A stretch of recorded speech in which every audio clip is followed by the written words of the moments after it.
I am never getting married. Never. Guaranteed. You picked a beautiful ring. Thank you. We're never having kids. I love it here. We are never moving to the suburbs. We are never getting one of those.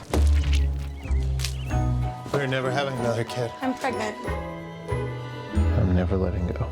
For all the nevers in life, talk to State Farm agent David Smith in Clymer or Bill Thompson in Indiana.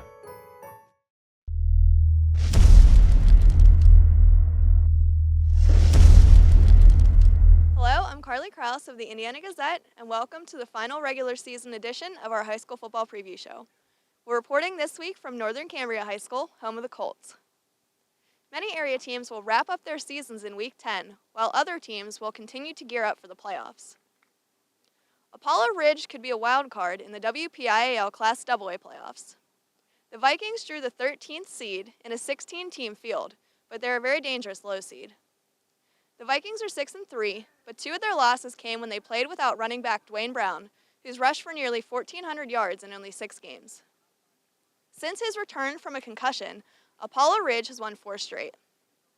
Apollo Ridge, though, by no means got an easy draw.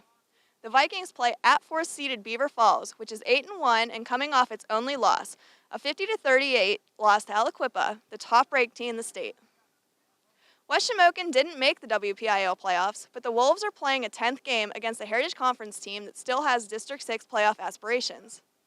West Shamokin, which has won 2 of its last 3 games, visits 5-4 Purchase Line, which lost quarterback Shamar Campbell to a season-ending injury 2 weeks ago.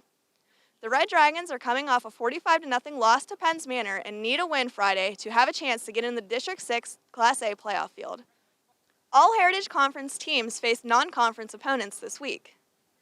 Northern Cambria assured itself a playoff spot with last week's 49-8 victory over Salzburg.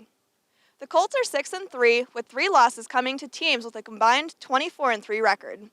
They've won 6 of their past 7 after losing the first 2 games of the season. Northern Cambria is currently 7th in the District 6 Class A rankings and can nail down that 7th seed with a win over Northern Bedford at home on Friday.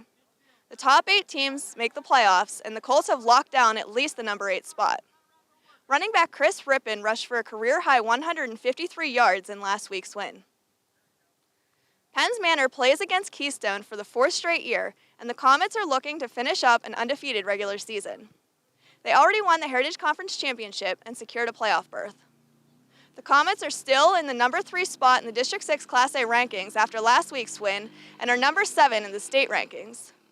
Last year, the Comets beat the Panthers 14-13, and both teams returned many key players this season. Penns Manor averages 393.5 offensive yards per game, and Keystone averages 329.9, so Friday's game could be a playoff tune-up for the Comets. Ligonier Valley plays host to Central in a huge District 6 Class AA matchup. The Rams are in 2nd place in the district rankings and could claim the top spot with a win over the number 1 Dragons. Both teams are 8-1. Ligonier Valley's only loss was to Penns Manor, and Central's only loss was to AAA powerhouse Clearfield. Rams quarterback Colin Smith set the single-game school passing record with 311 yards in a win over Homer Center last week. Homer Center travels to Williamsburg to take on the 3-6 Pirates. The Wildcats are coming off a loss to Ligonier Valley that put a major damper on their playoff hopes. Homer Center could finish the regular season at 5-5 after entering their year with many question marks. Blairsville welcomes Kerwinsville in its season finale. The Bobcats are coming off a 23-7 loss to United and look to go out on a positive note after a frustrating season. The Golden Tide are 6-3 and beat Ridgeway last week. Marion Center will play its season finale at home against Glendale in a matchup of 1-8 teams. Last week, running back Zach Edwards rushed for 206 yards and 2 touchdowns, but it wasn't enough.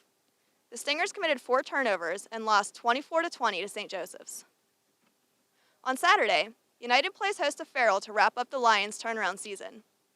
After winning just 1 game in 3 seasons, the Lions bounce back to win 4 games this year. They will have a tough time against the Steelers, who are ranked 9th in the state. Brent Mack has rushed for 1,320 yards and 14 touchdowns this season to lead the Lions. In other action, Punxsutawney has lost 3 straight and 4 of its last 5, but the 3-6 Chucks are still playing for a championship. They're a long shot when they take on 8-1 Clearfield at Ridgeway for the District 9 Class AAA title. Be sure to pick up Saturday's paper from full coverage from Friday night's games and check out live scoring updates on Friday nights at indianagazette.com. We hope to see you next week for a special edition of our preview show.